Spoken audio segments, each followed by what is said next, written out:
How can a free pound mass of jelly that you can hold in your palm? Imagine angels contemplate the meaning of infinity, even question its own place in the cosmos. Especially awe-inspiring is the fact that any single brain, including yours, is made up of atoms that were forged in the hearts of countless far-flung stars.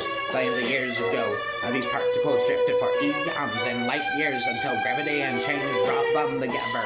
Here now, these atoms now form a conglomerate, a brain that can not only ponder they raise stars that give it birth, but can also think about its own ability to think and wonder about its own ability to wonder. With the arrival of humans, it has been said the universe has suddenly become conscious of itself. This truly is the greatest mystery of all. Beneath the surface of the protective parts of trauma survivors, there exists an undamaged essence, a self that is confident, curious, and calm, a self that has been sheltered from destruction by the various protectors that have emerged in their efforts to ensure survival. Once though those protectors trust that it is safe to separate, the self will spontaneously emerge, and the parts can be enlisted in that healing progress. Any man could, if he were so inclined, be the sculptor of his own brain. Music, uniquely among the arts, is both completely abstract and profoundly emotional. It has no power to represent anything particular or external, but it has a unique power to express inner stars and feelings.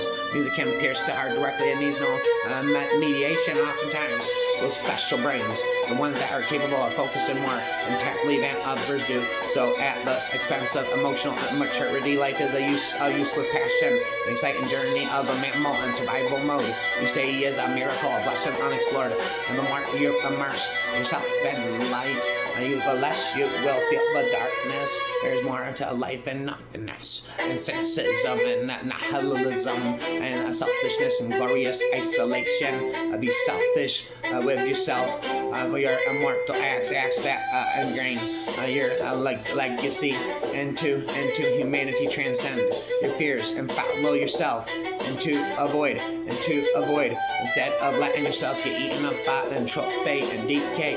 Freedom is being yourself without permission. Be soft and leave a lasting impression on everybody you meet. If our well-being depends upon the interaction between events in our brains and events in the world, there are better and worse ways to secure it than some cultures will tend to produce lives that are more worth living than others. Some political persuasions will be more enlightened than others, and some worldviews will be mistaken in ways that cause needless human misery. Vulnerability is the least celebrated emotion in our society. The neural processes underlying that which we call creativity have nothing to do with rationality. That is to say, if we look at how the brain generates creativity, we will see that it is not a rational process at all. Creativity is not born out of reasoning. Recent brain scans shed light on how the brain simulates the future. These simulations are done mainly in the dorsolateral prefrontal cortex, the CEO of the brain, whose memories of the past.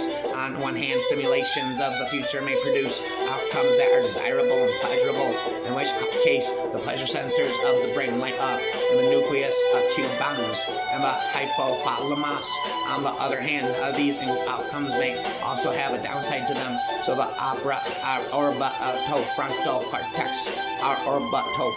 cortex kicks in to warn us of the possible downsides. There is a struggle in between different parts of the brain concerning in the future, which may have desirable and undesirable outcomes. Ultimately, it is a dorsolateral prefrontal cortex that meditates between both these and makes the final decision. Some neurologists have pointed out that the struggle resembles in a crude way the dynamics between Proust's ego, id, and superego. Given her deafness, the auditory part of the brain, deprived of its usual input, has started to generate a spontaneous activity of its own, and this took the form of musical hallucinations, mostly musical memories from her earlier life. The brain needed to stay incessantly active, and if it was not getting its usual stimulation, it would create stimulation in the form of hallucinations. Those who are nurtured best survive best.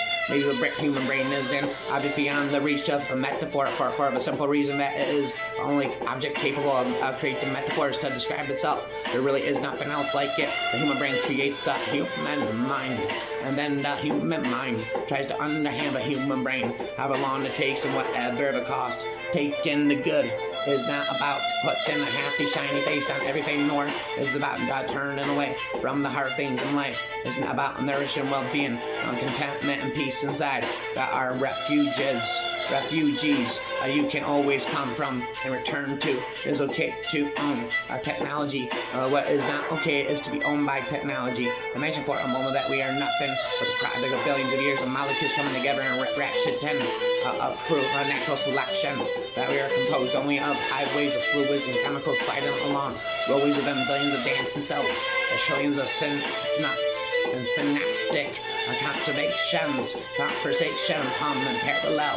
That is vast egg-like fabric of micron-thin circuitry runs algorithms undreamt of the modern science, and that these neural programs give rise to our decision-making, loves, desires, fears, and aspirations.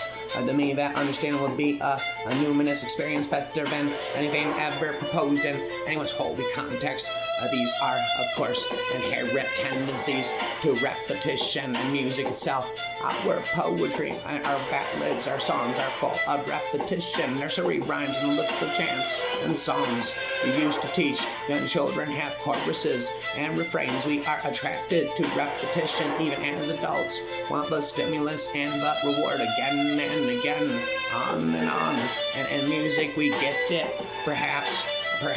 Therefore, we should not be surprised, should not complain if the balance sometimes shifts too far.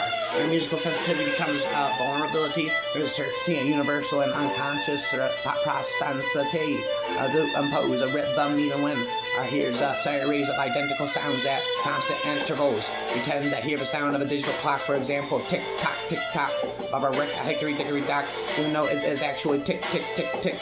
Understanding the psychological and neurological features of spiritual experiences should not be interpreted as an attempt to discredit the reality of it or explain them away. Rather, it demonstrates their physical existence as a fundamental shared part of human nature. Spiritual experiences cannot be considered irrational, since we have seen that, given their physiological basis, experiencers the descriptions of them are perfectly rational. Human perceptions of a material reality can ultimately be documented as chemical reactions in our neurobiology. All our sensations, thoughts, and memories are ultimately reducible to chemistry. Yet we feel no need to deny the existence of the material world. It is not less real because our perceptions of it are biologically based. It is not rational to assume that the spiritual reality of core experiences is any less than the most scientifically documentable material reality. I am by forever love song, not neuroscientist.